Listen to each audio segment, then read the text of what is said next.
वसुदेवसुतं देवं कंसचारूणमर्दनं देवकी परमानन्दं कृष्णं वन्दे जगद्गुरुम्। ॐ श्रीपरमात्मने नमः। श्रीमद्भगवद्गीता अथ षोडशोऽध्यायः। श्रीभगवानुवाच अभयं सत्त्वं संशुद्धिर्ज्ञानयोगव्यवस्थितिः दानन्दमश्च यज्ञश्च स्वाध्यायस्तप आर्जवम्। ਭਗਵਾਨ ਕਹਿੰਦੇ ਹਨ, ਜਿੱਥੇ ਕੋਈ ਡਰ ਨਹੀਂ, ਅੰਤःਕਰਨ ਬਹੁਤ ਸਾਫ਼ ਹੈ, ਤੱਤ ਦੇ ਗਿਆਨ ਦੀ ਪ੍ਰਾਪਤੀ ਲਈ ਧਿਆਨ ਯੋਗ ਵਿੱਚ ਨਿਰੰਤਰ ਵਚਨ ਹੋਣਾ ਚਾਹੀਦਾ ਹੈ, ਸਾਤਵਿਕ ਦਾਨ ਹੋਣਾ ਚਾਹੀਦਾ ਹੈ, ਇੰਦਰੀਆਂ ਨੂੰ ਦਬਾਉਣ ਦੀ ਇੱਛਾ ਹੋਣੀ ਚਾਹੀਦੀ ਹੈ, ਭਗਵਾਨ, ਦੇਵਤਿਆਂ ਅਤੇ ਗੁਰੂਆਂ ਦੀ ਪੂਜਾ ਕਰਨੀ ਚਾਹੀਦੀ ਹੈ ਅਤੇ ਅਗਨੀਹੋਤਰ ਵਰਗੇ ਚੰਗੇ ਕਰਮ ਕਰਨੇ ਚਾਹੀਦੇ ਹਨ, ਵੇਦਾਂ ਦਾ ਪਾਠ ਕਰਨਾ ਚਾਹੀਦਾ ਹੈ, ਭਾਵੇਂ ਕਿੰਨੇ ਵੀ ਦੁੱਖ ਕਿਉਂ ਨਾ ਹੋਣ, ਪਰ ਸਵੈ ਧਰਮ ਦਾ ਪਾਲਣ ਕਰਨਾ ਚਾਹੀਦਾ ਹੈ। ਇਹ ਸਭ ਰੱਬੀ ਦੌਲਤ ਦੀਆਂ ਨਿਸ਼ਾਨੀਆਂ ਹਨ। ਸੰਪਦਾ ਦਾ ਅਰਥ ਹੈ ਦੌਲਤ ਅਤੇ ਅਮੀਰੀ। ਦੋਸਤ, ਹਾਲਾਂਕਿ ਬ੍ਰਹਮ ਦੌਲਤ ਦੇ ਗੁਣ ਸਾਡੇ ਸੰਸਾਰ ਦੀ ਦੌਲਤ ਤੋਂ ਬਿਲਕੁਲ ਵੱਖਰੇ ਹਨ। ਕ੍ਰਿਸ਼ਨ ਅਜਿਹਾ ਰਿਹਾ ਹੈ ਕਿ ਇਹ ਸਭ ਤੋਂ ਕੀਮਤੀ ਸੰਪਤੀ ਹੈ। ਅਹਿੰਸਾ ਸਤਿਅਮ ਕ੍ਰੋਧਸ त्याग शान्तिरपैशुनम् दया भूतैश्वलोलुप्तं मार्दवं धीरचापलम्। ਬ੍ਰਹਮ ਦੌਲਤ ਦੀਆਂ ਨਿਸ਼ਾਨੀਆਂ ਨੂੰ ਸਮਝਦੇ ਹੋਏ ਕ੍ਰਿਸ਼ਨ ਕਹਿੰਦੇ ਹਨ ਕਿ ਨਾ ਮਨ ਨਾਲ, ਸੋਚਣ ਨਾਲ, ਨਾ ਬੋਲੀ ਨਾਲ, ਨਾ ਦੇਹ ਨਾਲ ਕਦੇ ਕਿਸੇ ਨੂੰ ਦੁੱਖ ਨਹੀਂ ਦੇਣਾ ਚਾਹੀਦਾ। ਅਸਲੀ ਅਤੇ ਮਿੱਠੀ ਬੋਲੀ ਕਹੀ ਜਾਵੇ, ਯਾਨੀ ਸਿਰਫ ਸੱਚ ਅਤੇ ਅਜਿਹੀਆਂ ਗੱਲਾਂ ਹੀ ਬੋਲੀਆਂ ਜਾਣੀਆਂ ਚਾਹੀਦੀਆਂ ਹਨ ਜੋ ਹਰ ਕਿਸੇ ਨੂੰ ਪਸੰਦ ਹੋਣ। ਕਦੇ ਵੀ ਉਹਨਾਂ ਨਾਲ ਨਾਰਾਜ਼ ਨਾ ਹੋਵੋ ਜੋ ਤੁਹਾਡਾ ਬੁਰਾ ਕਰਦੇ ਹਨ। ਇਸ ਵਿੱਚ ਕੋਈ ਵੀ ਹੰਕਾਰ ਅਤੇ ਹੰਕਾਰ ਨਹੀਂ ਹੋਣਾ ਚਾਹੀਦਾ। ਇਹ ਨਾ ਸੋਚੋ ਕਿ ਮੈਂ ਹੀ ਸਭ ਕੁਝ ਕਰਦਾ ਹਾਂ। ਮਨ ਨੂੰ ਸਥਿਰ ਕਰਨਾ ਚਾਹੀਦਾ ਹੈ, ਇਸ ਨੂੰ ਬੇਚੈਨੀ ਤੋਂ ਬਚਾ ਕੇ ਰੱਖਣਾ ਚਾਹੀਦਾ ਹੈ। ਕਿਸੇ ਦਾ ਨੁਕਸਾਨ ਨਾ ਕਰੋ। ਸਭ ਜੀਵਾਂ ਉੱਤੇ ਮਿਹਰ ਕਰ। ਇੰਦਰੀਆਂ ਨਾਲ ਮੋਹ ਨਾ ਲੱਗਣ ਦਿਓ। ਇਹ ਸਾਰੇ ਲੱਛਣ ਰੱਬੀ ਦੌਲਤ ਵਾਲੇ ਲੋਕਾਂ ਦੇ ਹੀ ਹੋ ਸਕਦੇ ਹਨ। ਤੇਜ क्षमा धृतिः शौचम् अद्रोहो नातिमानिता भवन्ति सम्पदं देवीम् अभिजातस्य भारत। ਚਮਕ ਦਮਕ ਉਹ ਗੁਣ ਹੈ ਜਿਸ ਦੇ ਪ੍ਰਭਾਵ ਹੇਠ ਆ ਕੇ ਨਿੱਕੇ ਮਾੜੇ ਜਾਂ ਮਾੜੇ ਲੋਕ ਵੀ ਚੰਗੇ ਕੰਮ ਕਰਨ ਲੱਗ ਪੈਂਦੇ ਹਨ। ਕ੍ਰਿਸ਼ਨ ਦੇਵੀ ਦੌਲਤ ਦੇ ਲੱਛਣਾਂ ਨੂੰ ਸਮਝਾ ਰਹੇ ਹਨ, ਅਰਥਾਤ ਤੇਜ਼ ਖਿਮਾ, ਧੀਰਜ ਭਾਵ ਸੰਜਮ, ਬਾਹਰੀ ਸ਼ੁੱਧਤਾ ਦਾ ਅਰਥ ਹੈ ਚੰਗੇ ਸੰਸਕਾਰ, ਕਿਸੇ ਵਿੱਚ ਕੋਈ ਦੁਸ਼ਮਣ ਭਾਵਨਾ ਨਹੀਂ ਅਤੇ ਆਪਣੇ ਆਪ ਵਿੱਚ ਬਿਲਕੁਲ ਵੀ ਹੰਕਾਰ ਨਹੀਂ। ਬ੍ਰਹਮ ਦੌਲਤ ਨਾਲ ਪੈਦਾ ਹੋਏ ਮਨੁੱਖ ਦੇ ਲੱਛਣ ਹਨ। ਬਿੰਦੀ, ਜੋ ਦੇਵੀ ਦੇਵਤਿਆਂ ਦੇ ਗੁਣਾਂ ਨਾਲ ਜਨਮ ਲੈਂਦਾ ਹੈ, ਉਸ ਨੂੰ ਰੱਬੀ ਦੌਲਤ ਨਾਲ ਨਿਵਾਜਿਆ ਜਾਂਦਾ ਹੈ। ਦੋਸਤੋ, ਜਿਹੜਾ ਇਹਨਾਂ ਗੁਣਾਂ ਨਾਲ ਪੈਦਾ ਨਹੀਂ ਹੋਇਆ, ਪਰ ਜੇ ਉਹ ਇਸ ਤਰ੍ਹਾਂ ਦਾ ਵਿਹਾਰ ਕਰਦਾ ਹੈ ਤਾਂ ਉਸ ਨੂੰ ਰੱਬੀ ਦੌਲਤ ਵਾਲਾ ਕਿਹਾ ਜਾਵੇਗਾ। दम्भो दर्पोऽभिमानश्च क्रोधः पारुष्यमेव च अज्ञानं चाभिजातस्य पार्थ संपदमासुरीम्। ਦੇਵੀ ਦੌਲਤ ਦੇ ਗੁਣਾਂ ਦਾ ਵਰਣਨ ਕਰਨ ਤੋਂ ਬਾਅਦ ਕ੍ਰਿਸ਼ਨ ਹੁਣ ਦੇਵੀ ਦੌਲਤ ਦੇ ਲੱਛਣਾਂ ਦਾ ਵਰਣਨ ਕਰ ਰਹੇ ਹਨ। ਇੱਕ ਤਰ੍ਹਾਂ ਨਾਲ ਤੁਸੀਂ ਇਹਨਾਂ ਸ਼ੈਤਾਨੀ ਗੁਣਾਂ ਨੂੰ ਬ੍ਰਹਮ ਗੁਣਾਂ ਦੇ ਬਿਲਕੁਲ ਉਲਟ ਸਮਝ ਸਕਦੇ ਹੋ। ਉਦਾਹਰਨ ਲਈ, ਹੰਕਾਰ ਹੋਣ ਦਾ ਮਤਲਬ ਹੈ ਹੰਕਾਰ ਹੋਣਾ। ਕ੍ਰੋਧ, ਕਠੋਰਤਾ ਦਾ ਅਰਥ ਹੈ ਬੇਰਹਿਮ, ਜ਼ਾਲਮ ਵਿਵਹਾਰ ਅਤੇ ਅਗਿਆਨਤਾ। ਇਹ ਸਭ ਸ਼ੈਤਾਨੀ ਵਸਤੂਆਂ ਨਾਲ ਪੈਦਾ ਹੋਏ ਮਨੁੱਖ ਦੀਆਂ ਨਿਸ਼ਾਨੀਆਂ ਹਨ। ਜੇ ਅਗਲੀ ਵਾਰ ਤੁਸੀਂ ਕਿਸੇ ਨੂੰ ਮਿਲਦੇ ਹੋ ਜਾਂ ਕਿਸੇ ਨਾਲ ਡੀਲ ਕਰਦੇ ਹੋ ਤਾਂ ਕਿਸੇ ਸੰਪਤੀ ਦੇ ਗੁਣਾਂ ਬਾਰੇ ਸੋਚੋ। ਉਸ ਦੇ ਗੁਣਾਂ ਦੁਆਰਾ ਤੁਸੀਂ ਉਸ ਦੀ ਸ਼ਖਸੀਅਤ ਨੂੰ ਪਰਖ ਸਕਦੇ ਹੋ ਅਤੇ ਤੁਸੀਂ ਉਸੇ ਤਰੀਕੇ ਨਾਲ ਵਿਵਹਾਰ ਕਰ ਸਕਦੇ ਹੋ। दैवी सम्पदि विमोक्षाय निबन्धाय सुरीमता मा शुचिः सम्पदं देवीम् अभिजातोऽसि पांडव। ਮਨੁੱਖ ਦੇ ਵਿਹਾਰ ਵਿੱਚ ਦੋ ਤਰ੍ਹਾਂ ਦੇ ਵਿਹਾਰ ਹੁੰਦੇ ਹਨ, ਬ੍ਰਹਮ ਅਤੇ ਸ਼ੈਤਾਨ। ਦੈਵੀ ਦੌਲਤ ਦੇ ਗੁਣ ਮੁਕਤੀ ਲਈ ਹਨ। ਜੇਕਰ ਤੁਸੀਂ ਉਹਨਾਂ ਗੁਣਾਂ ਦੀ ਪਾਲਣਾ ਕਰਦੇ ਹੋ, ਇਹਨਾਂ ਗੁਣਾਂ ਨੂੰ ਆਪਣੇ ਜੀਵਨ ਵਿੱਚ ਨਿਯਮ ਅਨੁਸਾਰ ਲਾਗੂ ਕਰਦੇ ਹੋ, ਤਾਂ ਇਸ ਦਾ ਅਰਥ ਹੈ ਕਿ ਤੁਸੀਂ ਮੁਕਤੀ ਵੱਲ ਵਧ ਰਹੇ ਹੋ। ਪਰ ਬੰਧਨ ਲਈ ਸ਼ੈਤਾਨੀ ਦੌਲਤ ਦੇ ਗੁਣ ਮੰਨੇ ਗਏ ਹਨ। ਕਿਸ ਨਾਲ ਬੰਧਨ? ਇਸ ਸੰਸਾਰ ਤੋਂ। ਕ੍ਰਿਸ਼ਨ ਕਹਿੰਦੇ ਹਨ, ਹੇ ਅਰਜੁਨ, ਉਦਾਸ ਨਾ ਹੋ ਕਿਉਂਕਿ ਤੂੰ ਦੈਵੀ ਦੌਲਤ ਨਾਲ ਪੈਦਾ ਹੋਇਆ ਹੈ। ਅਰਜੁਨ ਦੇ ਸਾਰੇ ਗੁਣ ਬ੍ਰਹਮ ਸਨ, ਇਸ ਲਈ ਕ੍ਰਿਸ਼ਨ ਉਸ ਨੂੰ ਹੌਸਲਾ ਦਿੰਦੇ ਹੋਏ ਚਿੰਤਾ ਨਾ ਕਰਨ ਲਈ ਕਹਿ ਰਿਹਾ ਹੈ।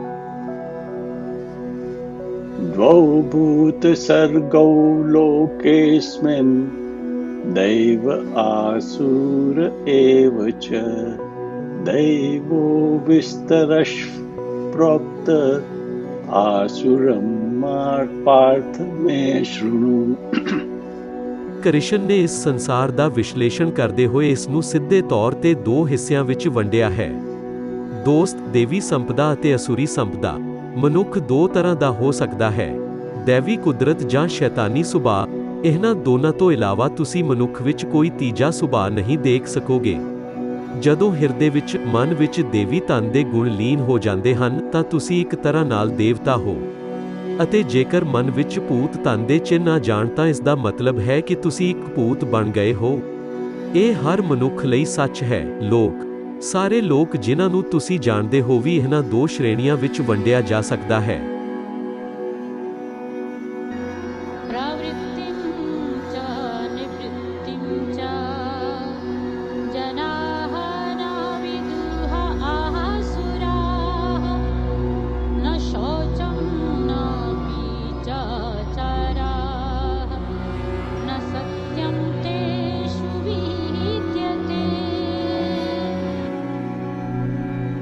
ਭੂਤ ਪਰ असत्यं प्रतिष्ठन्ते जग बहादुर निश्वरम् अपरस्पर संभूतं किमन्यत्या काम हेतुकम्। ਵਿਰਤੀ ਵਾਲੇ ਲੋਕ ਇਸ ਸੰਸਾਰ ਦੀ ਅਸਲੀਅਤ ਨੂੰ ਸਮਝਣ ਲਈ ਤਿਆਰ ਨਹੀਂ ਹਨ। ਉਹ ਕਹਿੰਦੇ ਹਨ ਕਿ ਸੰਸਾਰ ਆਸਰਾ ਰਹਿਤ ਹੈ। ਜੇਕਰ ਇਹ ਸੰਸਾਰ ਕਿਸੇ ਨਿਯਮ ਅਨੁਸਾਰ ਚੱਲ ਰਿਹਾ ਹੈ ਤਾਂ ਇਸ ਦੇ ਪਿੱਛੇ ਕੋਈ ਨਾ ਕੋਈ ਜ਼ਰੂਰ ਹੈ। ਭੂਤ ਪ੍ਰਵਿਰਤੀ ਵਾਲਾ ਮਨੁੱਖ ਧਰਮ ਅਤੇ ਅਧਰਮ ਦੇ ਸੱਚ ਨੂੰ ਨਹੀਂ ਮੰਨਦਾ, ਨਾ ਹੀ ਉਹ ਰੱਬ ਨੂੰ ਮੰਨਦੇ ਹਨ। ਉਹਨਾਂ ਦਾ ਮੰਨਣਾ ਹੈ ਕਿ ਬੱਚੇ ਔਰਤ ਮਰਦ ਦੇ ਮਿਲਾਪ ਨਾਲ ਹੀ ਪੈਦਾ ਹੁੰਦੇ ਹਨ ਅਤੇ ਇਸ ਦਾ ਕਾਰਨ ਸਿਰਫ ਕੰਮ ਜਾਂ ਸੈਕਸ ਹੈ। ਜਦੋਂ ਧਰਮ ਅਧਰਮ ਵਿੱਚ ਵਫਾਦਾਰੀ ਨਹੀਂ ਹੁੰਦੀ ਤਾਂ ਬੇਈਮਾਨੀ, ਛਲ ਜਾਂ ਫਰੇਬ ਕਰਨ ਤੋਂ ਬਾਅਦ ਵੀ ਪਿੱਛੇ ਨਹੀਂ ਹਟਦੇ। एतान दृष्टिमवष्ट्यभ्य नष्टात्मानोपबुद्धयः प्रभवन्तुग्र कर्माणः क्षम्याय जगतो हितः। ਦੋਸਤੋ, ਬ੍ਰਹਮ ਪ੍ਰਵਿਰਤੀ ਰਚਨਾਤਮਕ ਹੈ, ਯਾਨੀ ਰਚਨਾਤਮਕ ਹੈ, ਜਦੋਂ ਕਿ ਸ਼ੈਤਾਨੀ ਪ੍ਰਵਿਰਤੀਆਂ ਵਾਲੇ ਲੋਕਾਂ ਦਾ ਰਵੱਈਆ ਵਿਨਾਸ਼ਕਾਰੀ ਹੁੰਦਾ ਹੈ। ਇਹ ਲੋਕ ਸਿਰਫ ਤਬਾਹੀ ਕਰਦੇ ਹਨ। ਇੱਕ ਸਮੂਹ ਵਿੱਚ ਕੁਝ ਲੋਕ ਹਮੇਸ਼ਾ ਅਜਿਹੀ ਸਲਾਹ ਦਿੰਦੇ ਹਨ ਜਿਸ ਨਾਲ ਸਮੱਸਿਆ ਦਾ ਹੱਲ ਹੋ ਜਾਵੇਗਾ ਅਤੇ ਸਮੱਸਿਆ ਦਾ ਹੱਲ ਹੋ ਜਾਵੇਗਾ, ਜਦਕਿ ਕਈ ਅਜਿਹੇ ਕੰਮ ਹੀ ਕਰਦੇ ਹਨ ਜਿਸ ਨਾਲ ਸਮੱਸਿਆ ਵੱਧ ਜਾਂਦੀ ਹੈ। ਉਹਨਾਂ ਦਾ ਝੂਠਾ ਗਿਆਨ ਭੂਤਵਾਦੀ ਲੋਕਾਂ ਵਿੱਚ ਗਲਤ ਅਤੇ ਗਲਤ ਸਮਝ ਉਹਨਾਂ ਦੇ ਸੁਭਾਅ ਨੂੰ ਤਬਾਹ ਕਰ ਦਿੰਦੀ ਹੈ ਅਤੇ ਉਹਨਾਂ ਦੀ ਅਕਲ ਵੀ ਬੰਦ ਕਰ ਦਿੰਦੀ ਹੈ। ਅਜਿਹੇ ਲੋਕ ਕੇਵਲ ਬੁਰਾਈ ਕਰਦੇ ਹਨ ਅਤੇ ਕੇਵਲ ਸੰਸਾਰ ਨੂੰ ਤਬਾਹ ਕਰਦੇ ਹਨ। काममाश्रित्य दुष्पूरन् दम्भमानमदान्वितः मोहाद् गृहीत्वा सद्महान् प्रवर्तेन्ते शुचिव्रतः चिन्तामपरिमेयां च प्रलयान्तामुपाश्रितः कामोपभोगपरमा एतावदिति निश्चितः। ਕ੍ਰਿਸ਼ਨ ਦਾਨਵ ਲੋਕਾਂ ਦੇ ਅਜਿਹੇ ਗੁਣ ਦੇ ਰਿਹਾ ਹੈ ਤਾਂ ਜੋ ਅਸੀਂ ਉਹਨਾਂ ਨੂੰ ਤੁਰੰਤ ਪਛਾਣ ਸਕੀਏ। ਅਜਿਹੇ ਲੋਕ ਹਮੇਸ਼ਾ ਕਿਸੇ ਨਾ ਕਿਸੇ ਚਿੰਤਾ ਵਿੱਚ ਘਿਰੇ ਰਹਿੰਦੇ ਹਨ। ਚਿੰਤਾ ਅਜਿਹੀ ਹੈ ਜੋ ਮਰਦੇ ਦਮ ਤੱਕ ਖਤਮ ਨਹੀਂ ਹੁੰਦੀ, ਭਾਵ ਅਣਗਿਣਤ ਚਿੰਤਾਵਾਂ ਜੋ ਮਰਦੇ ਦਮ ਤੱਕ ਰਹਿੰਦੀਆਂ ਹਨ। ਜੋ ਚਿੰਤਾ ਵਿੱਚ ਘਿਰਿਆ ਹੋਇਆ ਹੈ ਉਹ ਸੱਚ ਦਾ ਸਾਹਮਣਾ ਕਿਵੇਂ ਕਰੇਗਾ? ਦੋਸਤੋ, ਸ਼ੈਤਾਨ ਲੋਕਾਂ ਦਾ ਅਜਿਹੀ ਸੱਚਾਈ ਨਾਲ ਕੋਈ ਲੈਣਾ ਦੇਣਾ ਨਹੀਂ ਹੈ। ਉਹ ਬਸ ਵਿਸ਼ੇ ਦੇ ਆਨੰਦ ਵਿੱਚ ਉਲਝਣ ਲਈ ਤਿਆਰ ਹਨ। ਵਿਸ਼ੇ ਭੋਗ ਤੋਂ ਭਾਵ ਹੈ ਉਹ ਆਨੰਦ ਜੋ ਇੰਦਰੀਆਂ ਦੇ ਆਨੰਦ ਤੋਂ ਪ੍ਰਾਪਤ ਹੁੰਦਾ ਹੈ, ਜਿਵੇਂ ਖਾਣਾ ਪੀਣਾ, ਸੌਣਾ ਆਦਿ। ਜਿਹੜਾ ਮਨੁੱਖ ਕੇਵਲ ਇਹੋ ਜਿਹੇ ਭੋਗ ਭੋਗਣ ਲਈ ਜਿਉਂਦਾ ਹੈ, ਫਿਰ ਉਸ ਦਾ ਕਰਮ ਕਿਹੋ ਜਿਹਾ ਹੋਵੇਗਾ ਇਹ ਤੁਸੀਂ ਆਪ ਹੀ ਸਮਝ ਸਕਦੇ ਹੋ। आशा पाश शतैर्वर्ताक् काम क्रोध पराणया इहन्ते काम भोगार्थम अन्यायेनार्थ संचयान। ਜੋ ਆਪਣੀ ਇੱਛਾ ਵਿੱਚ ਫਸਿਆ ਹੋਇਆ ਹੈ ਉਸ ਲਈ ਕੁਝ ਵੀ ਕਰਨ ਨੂੰ ਤਿਆਰ ਹੈ। ਇਹ ਸ਼ੈਤਾਨੀ ਪ੍ਰਵਿਰਤੀ ਹੈ। ਆਪਣੇ ਕਰਮ ਨੂੰ ਕਰਤੱਵ ਸਮਝ ਕੇ ਇਸ ਦੇ ਬਿਲਕੁਲ ਉਲਟ ਹੈ। ਖਾਹਿਸ਼ਾਂ ਜਾਂ ਆਸਾਂ ਦੇ ਸੈਂਕੜੇ ਲਟਕਦੇ ਇਹਨਾਂ ਲੋਕਾਂ ਨੂੰ ਆਪਣੀ ਪਕੜ ਤੋਂ ਬਾਹਰ ਨਹੀਂ ਨਿਕਲਣ ਦਿੰਦੇ। ਉਮੀਦ ਦੇ ਕਾਰਨ ਉਹਨਾਂ ਨੂੰ ਘੱਟ ਅਤੇ ਘੱਟ ਗੁੱਸਾ ਹੈ। ਕਾਮ ਅਤੇ ਕ੍ਰੋਧ ਦੇ ਉਹਨਾਂ ਦਾ ਟੀਚਾ ਸਿਰਫ ਆਪਣੇ ਆਨੰਦ ਲਈ ਪੈਸਾ ਇਕੱਠਾ ਕਰਨਾ ਹੈ। ਇਸ ਨੂੰ ਸਮਝੋ ਦੋਸਤੋ, ਆਸ ਜੋ ਕਾਮ ਕ੍ਰੋਧ ਵੱਲ ਲੈ ਜਾਂਦੀ ਹੈ ਅਤੇ ਜੋ ਬੇਇਨਸਾਫੀ ਵੱਲ ਲੈ ਜਾਂਦੀ ਹੈ। इदमद्य मया लब्धम् इमं प्राप्स्ये मनोरथम् इदमस्तीदमपि मे भविष्यति पुनर्धनम्। शैतान मनुष्यों ਨੂੰ ਪਛਾਣ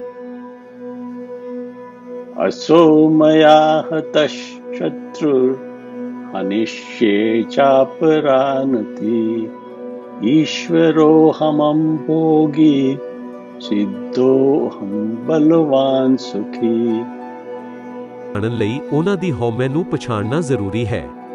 ਇਹ ਲੋਕ ਸੋਚਦੇ ਹਨ ਕਿ ਮੇਰੇ ਦੁਆਰਾ ਕੋਈ ਦੁਸ਼ਮਣ ਮਾਰਿਆ ਗਿਆ ਸੀ ਅਤੇ ਹੁਣ ਮੈਂ ਦੂਜੇ ਦੁਸ਼ਮਣਾਂ ਨੂੰ ਵੀ ਮਾਰ ਦਿਆਂਗਾ। ਕਹਿਣ ਦਾ ਮਤਲਬ ਇਹ ਹੈ ਕਿ ਜਿੱਤ ਤੋਂ ਬਾਅਦ ਉਹਨਾਂ ਨੂੰ ਲੱਗਦਾ ਹੈ ਕਿ ਹੁਣ ਉਹਨਾਂ ਦੀ ਜਿੱਤ ਜਾਰੀ ਰਹੇਗੀ ਅਤੇ ਹਰ ਜਿੱਤ ਤੋਂ ਬਾਅਦ ਉਸ ਦੀ ਹਉਮੈ ਪਹਿਲਾਂ ਨਾਲੋਂ ਵੀ ਵੱਧ ਜਾਂਦੀ ਹੈ। ਇੱਕ ਤਰ੍ਹਾਂ ਨਾਲ ਇਹ ਲੋਕ ਆਪਣੇ ਆਪ ਨੂੰ ਰੱਬ ਸਮਝਣ ਲੱਗ ਪੈਂਦੇ ਹਨ, ਕਿਉਂਕਿ ਉਹ ਆਪਣੇ ਆਪ ਨੂੰ ਐਸ਼ਵਰਿਆ ਦਾ ਸ਼ਿਕਾਰ ਸਮਝਦਾ ਹੈ। ਉਹਨਾਂ ਨੂੰ ਲੱਗਦਾ ਹੈ ਕਿ ਇਹ ਸਾਰੀਆਂ ਪ੍ਰਾਪਤੀਆਂ ਨਾਲ ਭਰੀਆਂ ਹੋਈਆਂ ਹਨ ਅਤੇ ਉਹ ਆਪਣੀ ਤਾਕਤ ਅਤੇ ਝੂਠੀ ਖੁਸ਼ੀ ਤੇ ਜਿਉਂਦੇ ਹਨ। आड्यो बीज नवानस्मि कोऽन्यो अस्ति सदृशो मया यक्ष्ये दास्यामि मोदिष्य इत्यज्ञानविमोहितः अनेकचित्तविभ्रान्ता मोहजालसमावृतः प्रसक्ताः कामभोगेषु पतन्ति नरकेषु चुः। ਜਿਨ੍ਹਾਂ ਨੂੰ ਆਪਣੀ ਦੌਲਤ ਅਤੇ ਆਪਣੇ ਵੱਡੇ ਪਰਿਵਾਰ ਦਾ ਮਾਣ ਹੈ, ਉਹ ਆਪਣੇ ਅੱਗੇ ਕਿਸੇ ਹੋਰ ਨੂੰ ਨਹੀਂ ਸਮਝਦੇ। ਉਹ ਇਸ ਕੁਰਬਾਨੀ ਅਤੇ ਦਾਨ ਨਾਲ ਆਪਣੇ ਬੁਰੇ ਕੰਮਾਂ ਨੂੰ ਧੋਣ ਦਾ ਯਤਨ ਕਰਦੇ ਹਨ ਅਤੇ ਇਸ ਦੇ ਨਾਲ ਹੀ ਉਹ ਆਪਣੀ ਹੀ ਮੌਜ ਮਸਤੀ ਵਿੱਚ ਮਗਨ ਰਹਿੰਦੇ ਹਨ। ਉਹਨਾਂ ਦਾ ਮੋਹ ਅਗਿਆਨਤਾ ਵਿੱਚੋਂ ਪੈਦਾ ਹੋ ਰਿਹਾ ਹੈ। ਉਹਨਾਂ ਦਾ ਮਨ ਬਿਲਕੁਲ ਉਲਝਿਆ ਹੋਇਆ ਹੈ। ਉਹ ਆਪਣੀ ਅਗਿਆਨਤਾ ਤੋਂ ਪੈਦਾ ਹੋਏ ਮੋਹ ਤੋਂ ਕਦੇ ਬਾਹਰ ਨਹੀਂ ਨਿਕਲ ਸਕਦੇ, ਸਗੋਂ ਇਸ ਦੇ ਜਾਲ ਵਿੱਚ ਹੋਰ ਫਸ ਜਾਂਦੇ ਹਨ ਅਤੇ ਨਤੀਜਾ ਇੱਕ ਮਹਾਨ ਪਵਿੱਤਰ ਨਰਕ ਹੈ। ਜੇਕਰ ਅਜਿਹੇ ਪੂਤਵਾਦੀ ਲੋਕ ਸੋਚਦੇ ਹਨ ਕਿ ਉਹ ਬਚ ਗਏ ਹਨ ਤਾਂ ਇਹ ਉਹਨਾਂ ਦੀ ਭੁੱਲ ਹੈ।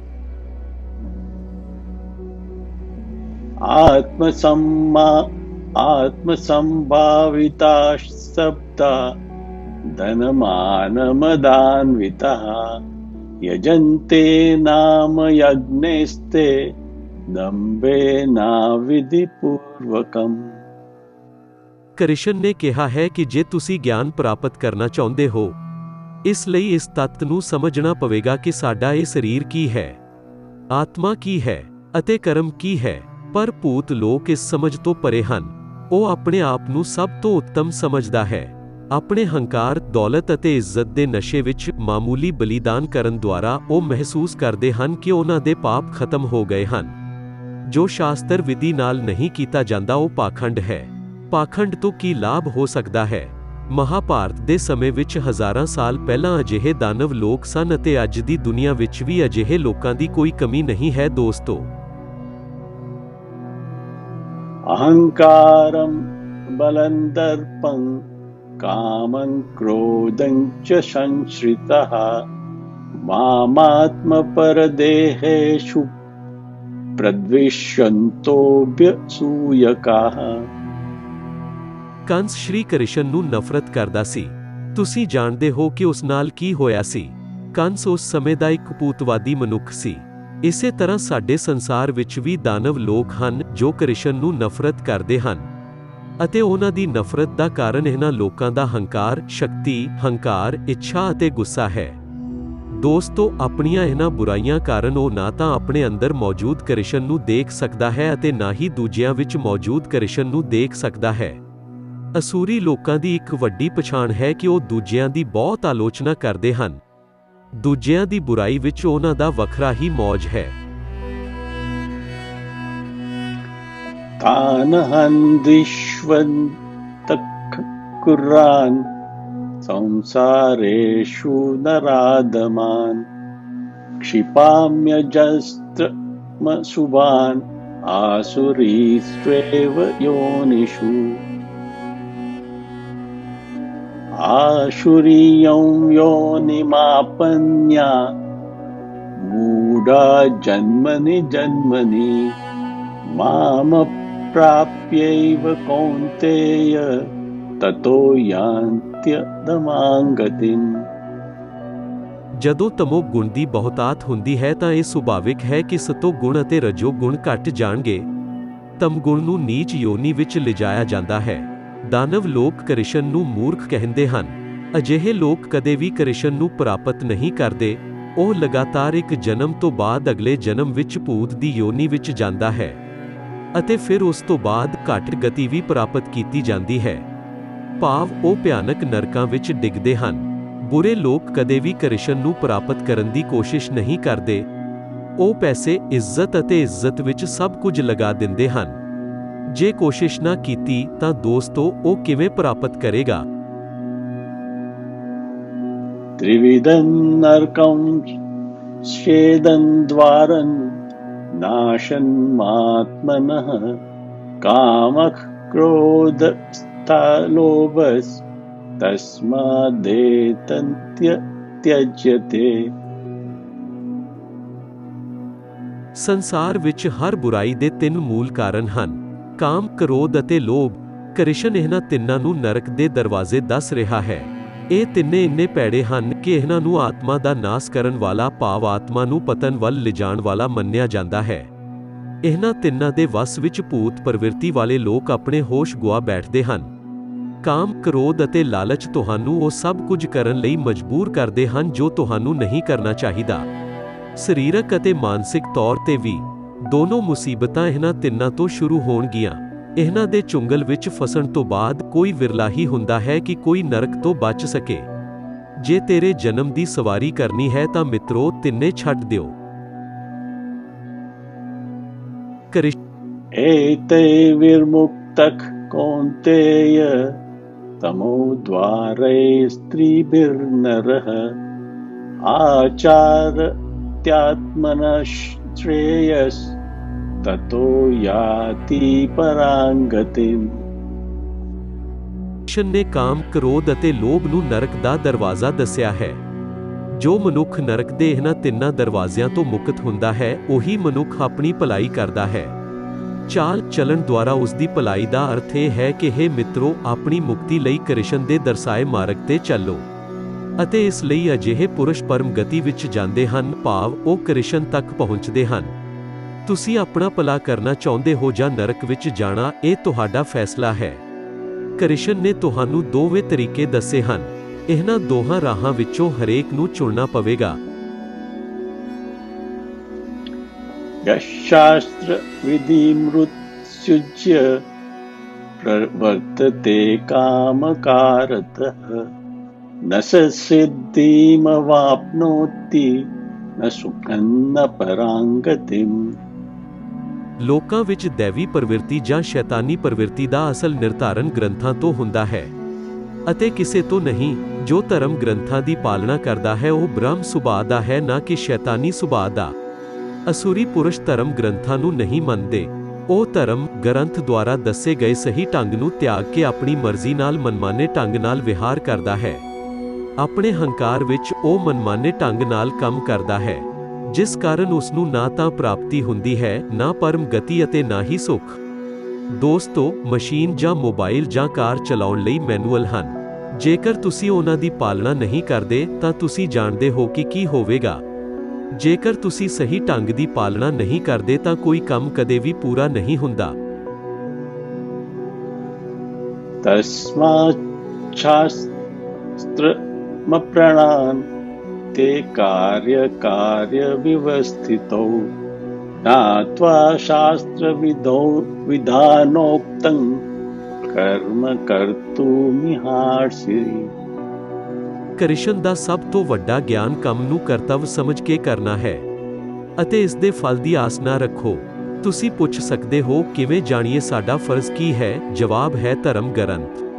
ਸ਼ਾਸਤਰ ਸਭ ਤੋਂ ਵੱਡਾ ਪ੍ਰਮਾਣ ਹੈ। ਧਰਮ ਗ੍ਰੰਥ ਦੱਸਣਗੇ ਕਿ ਫਰਜ਼ ਕੀ ਹੈ ਅਤੇ ਕੀ ਨਹੀਂ। ਸ਼ਾਸਤਰਾਂ ਦੁਆਰਾ ਜੋ ਵੀ ਕਰਮ ਕਰਨ ਦਾ ਹੁਕਮ ਹੈ, ਉਹੀ ਕਰਤੱਵ ਹੈ, ਉਹੀ ਨਿਯੁਕਤ ਕਰਮ ਹੈ। ਇਸੇ ਲਈ ਕ੍ਰਿਸ਼ਨ ਅਰਜੁਨ ਨੂੰ ਧਰਮ ਗ੍ਰੰਥਾਂ ਅਨੁਸਾਰ ਕੰਮ ਕਰਨ ਦੀ ਸਲਾਹ ਦੇ ਰਿਹਾ ਹੈ। ਅਤੇ ਇਹ ਗ੍ਰੰਥ ਕੀ ਹੈ? ਗ੍ਰੰਥ ਭਗਵਦ ਗੀਤਾ ਹੈ। ਦੋਸਤੋ, ਦੁਨੀਆ ਵਿੱਚ ਕੋਈ ਐਸਾ ਸਵਾਲ ਨਹੀਂ ਜਿਸ ਦਾ ਜਵਾਬ ਗੀਤਾ ਵਿੱਚ ਨਾ ਹੋਵੇ। ਇਸ ਨੂੰ ਸਭ ਤੋਂ ਵੱਡਾ ਗ੍ਰੰਥ ਸਮਝ ਕੇ ਆਪਣਾ ਫਰਜ਼ ਨਿਭਾਉਂਦੇ ਰਹੋ। ਹੁਣ ਜਦੋਂ ਕੋਈ ਤੁਹਾਡੇ ਨਾਲ ਬੁਰਾ ਵਿਵਹਾਰ ਕਰਦਾ ਹੈ, ਉਲਟਾ ਕਹੇ ਜਾਂ ਤੁਹਾਨੂੰ ਬੁਰਾ ਭਲਾ ਕਹੇ, ਤਾਂ ਤੁਸੀਂ ਸਮਝਦੇ ਹੋ ਕਿ ਉਹ ਸ਼ੈਤਾਨੀ ਸੁਭਾਅ ਦਾ ਆਦਮੀ ਹੈ।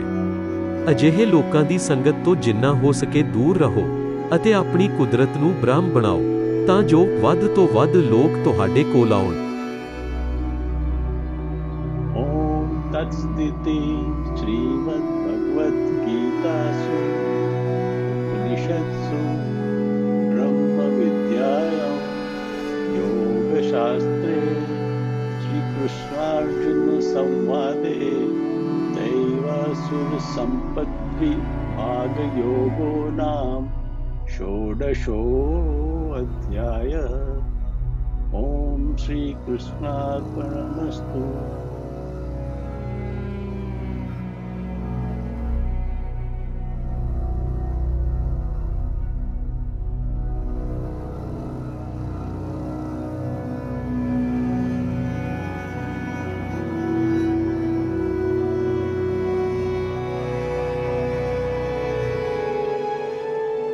ਤੁਹਾਡੀ ਮੌਜੂਦਗੀ ਚਾਹੁੰਦੇ ਹਾਂ।